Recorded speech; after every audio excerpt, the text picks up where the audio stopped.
साईं राम। हमारे चैनल में आप सभी का बहुत बहुत स्वागत है। श्री साईं सच्चरित्र अध्याय 11। इस अध्याय में हम श्री साईं बाबा के सगुण ब्रह्म स्वरूप, उनका पूजन तथा तत्व नियंत्रण का वर्णन करेंगे। सगुण ब्रह्म श्री साईं बाबा। ब्रह्मा के दो स्वरूप हैं, निर्गुण और सगुण।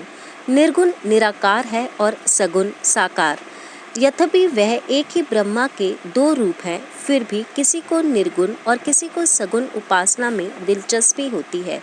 जैसा कि गीता के अध्याय 12 में वर्णन किया गया है, सगुण उपासना सरल और श्रेष्ठ है। मनुष्य स्वयं आकार में है, इसलिए उसे ईश्वर की साकार उपासना स्वभावतः ही सरल है। जब तक कुछ काल सगुण ब्रह्मा की उपासना ना की जाए, तब तक प्रेम और भक्ति में वृद्धि नहीं होती।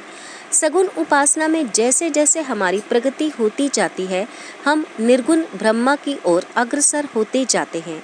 इसलिए सगुण उपासना से ही श्री गणेश करना अति उत्तम है। मूर्ति, वेदी, अग्नि, प्रकाश, सूर्य, जल और ब्रह्मन आदि सप्त उपासनाएं की वस्तुएं होती हुए भी सद्गुरु ही इन सभी में श्रेष्ठ हैं। श्री साईं का स्वरूप आंखों के सम्मुख लाओ, जो वैराग्य की प्रत्यक्ष मूर्ति और अनन्य शरणागत भक्तों के आश्रय दाता हैं। उनके शब्दों में विश्वास लाना ही आसन और उनके पूजा का संकल्प करना ही समस्त इच्छाओं का त्याग है। कोई कोई श्री साईं बाबा की गणना भगवत भक्त अथवा एक महान भक्त में करते थे या करते हैं, परंतु हम लोगों के लिए तो ईश्वर अवतार हैं। वे अत्यंत क्षमाशील, शांत, सरल और संतुष्ट थे, जिनकी कोई उपमा ही नहीं दी जा सकती।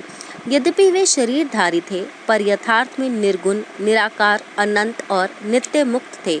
गंगा नदी समुद्र की ओर जाती हुई मार्ग में ग्रीष्म से व्यथित अनेकों प्राणियों को शीतलता पहुंचाकर आनंदित करती, फसलों और वृक्षों को जीवन दान देती और जिस प्रकार प्राणियों की क्षुधा शांत करती है, उसी प्रकार श्री साईं संत जीवन व्यतीत करते हुए भी दूसरों को सांत्वना और सुख पहुंचाते हैं। भगवान श्री कृष्ण ने कहा है कि संत ही मेरी आत्मा है, वे मेरी जीवित प्रतिमा और मेरे ही विशुद्ध रूप हैं। मैं स्वयं वही हूँ। यह अवर्णनीय शक्तियाँ या ईश्वर की शक्ति, जो कि सत, चित्त और आनंद है, शिरडी में साईं रूप में अवतरीन हुई थी।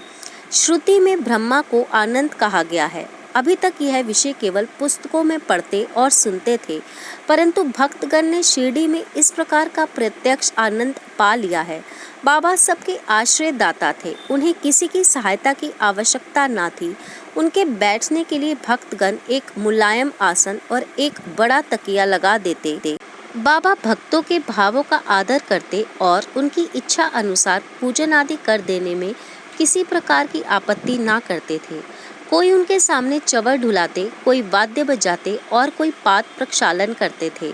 कोई इत्र और चंदन लगाते, कोई सुपारी, पान और अन्य वस्तुएं भेंट करते और कोई नैवेद्य ही अर्पित करते थे। यद्यपि ऐसा जान पड़ता था कि उनका निवास स्थान शिरडी में है, परंतु वह तो सर्वव्यापक थे। इसका भक्तों ने नित्य प्रति अनुभव किया। ऐसे सर्वव्यापक गुरुदेव के चरणों में मेरा बार बार नमस्कार है। डॉक्टर पंडित की भक्ति। एक बार श्री तात्या नूलकर के मित्र डॉक्टर पंडित बाबा के दर्शनार्थ शिरडी पधारे। बाबा को प्रणाम कर वे मस्जिद में कुछ देर तक बैठे रहे। बाबा ने उन्हें श्री दादा भट्ट केलकर के पास भेजा, जहां पर उनका अच्छा स्वागत हुआ। फिर दादा भट्ट और पंडित एक साथ पूजन के लिए मस्जिद पहुंचे। दादा भट्ट ने बाबा का पूजन किया। बाबा का पूजन तो प्राय सभी किया करते थे, परंतु अब तक उनके शुभ मस्तक पर चंदन लगाने का किसी ने भी साहस नहीं किया था। केवल एक महालसा पति ही उनके गले में चंदन लगाया करते थे। डॉक्टर पंडित ने पूजन की थाली में से चंदन लेकर बाबा के मस्तक पर त्रिपुंड आकार लगाया। लोगों ने महान आश्चर्य से देखा कि बाबा ने एक शब्द भी नहीं कहा।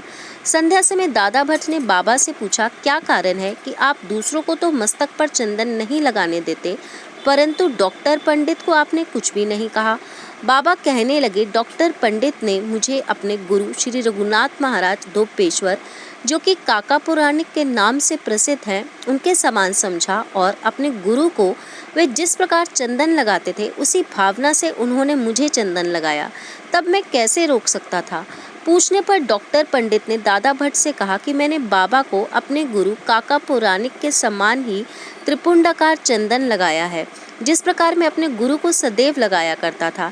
यद्यपि बाबा भक्तों को उनकी इच्छा अनुसार ही पूजन करने देते थे, परंतु कभी कभी तो उनका व्यवहार विचित्र ही हो जाया करता था। जब कभी वे पूजन की थाली फेंककर रुद्र अवतार धारण कर लेते, तब उनके समीप जाने का साहस ही किसी को ना हो सकता था। कभी वे भक्तों को झिड़कते और कभी मोम से भी नरम होकर शांति तथा क्षमा की मूर्ति से प्रतीत होते थे। कभी कभी वे क्रोध अवस्था में कंपायन हो जाते और उनके लाल नेत्र चारों ओर घूमने लगते थे।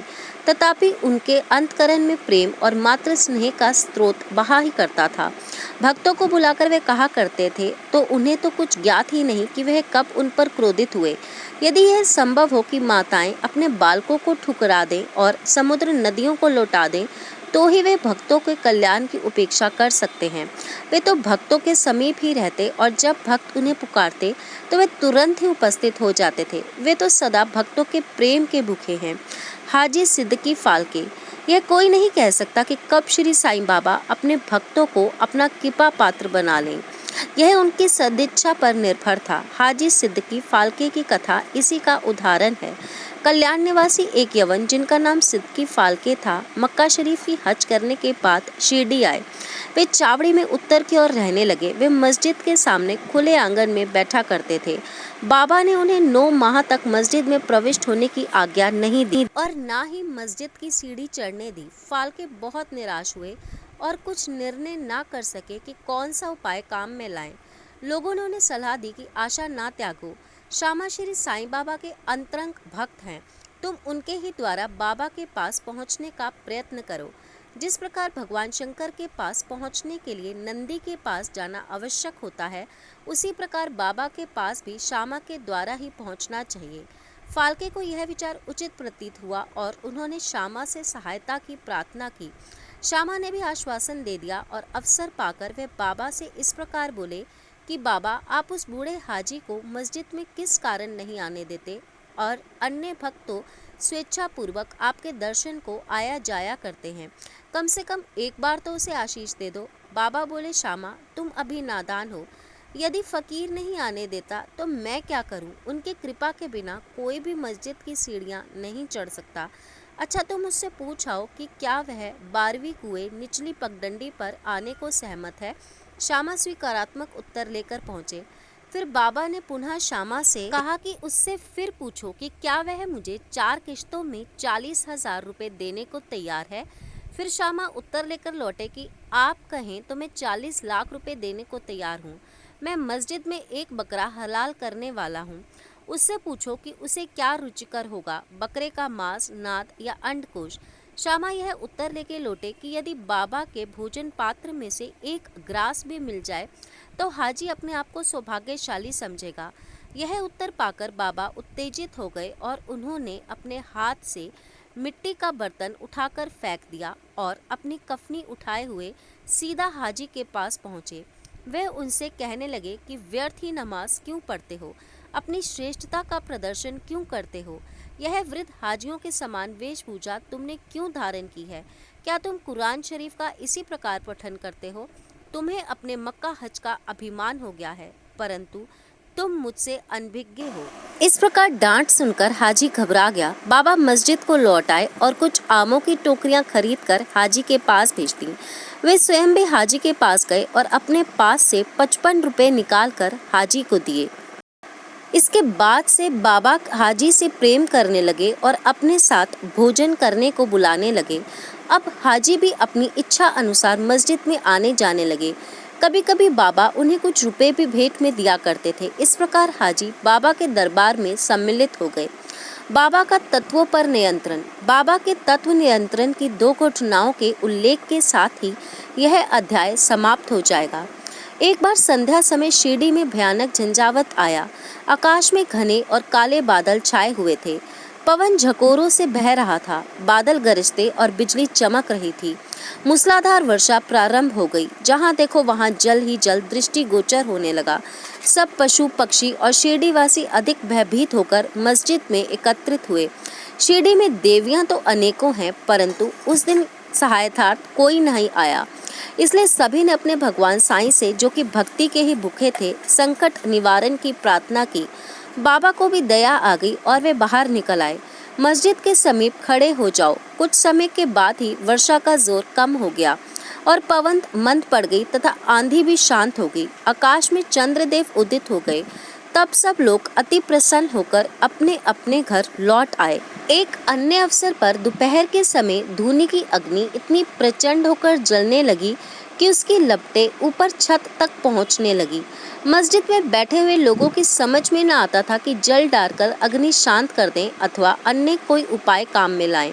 बाबा से पूछने का साहस भी कोई नहीं कर पा रहा था, परंतु बाबा शीघ्र परिस्थिति को जान गए। उन्होंने अपना सटका उठाकर सामने के खंबे पर बलपूर्वक प्रहार किया और बोले, नीचे उतरो और शांत हो जाओ। सटके की प्रत्येक कठोर कर लपटें कम होने लगी और कुछ मिनटों में ही धुनी शांत और यथापूर्व हो गई। श्री साईं ईश्वर के अवतार हैं। जो उनके सामने नत होकर उनके शरणागत होगा, उस पर वे अवश्य कृपा करेंगे। जो भक्त इस अध्याय की कथाएं प्रतिदिन श्रद्धा और भक्ति पूर्वक से पठन करेगा, उसके दुखों से शीघ्र ही छुटकारा हो जाएगा। केवल इतना ही नहीं, वरन उसे सदैव श्री साईं चरणों का स्मरण बना रहेगा और उसे अल्पकाल में ही ईश्वर दर्शन की प्राप्ति होकर समस्त इच्छाएं पूर्ण हो जाएंगी और इस प्रकार वह निष्काम बन जाएगा। श्री सद्गुरु साईनाथ अर्पण अस्तु। शुभम भवतु। हमारे ज्ञानवर्धक कार्यक्रम देखने के लिए आप अभी सब्सक्राइब करें, बेल आइकन को प्रेस करें ताकि आप सब देख सकें हमारा कार्यक्रम सबसे पहले।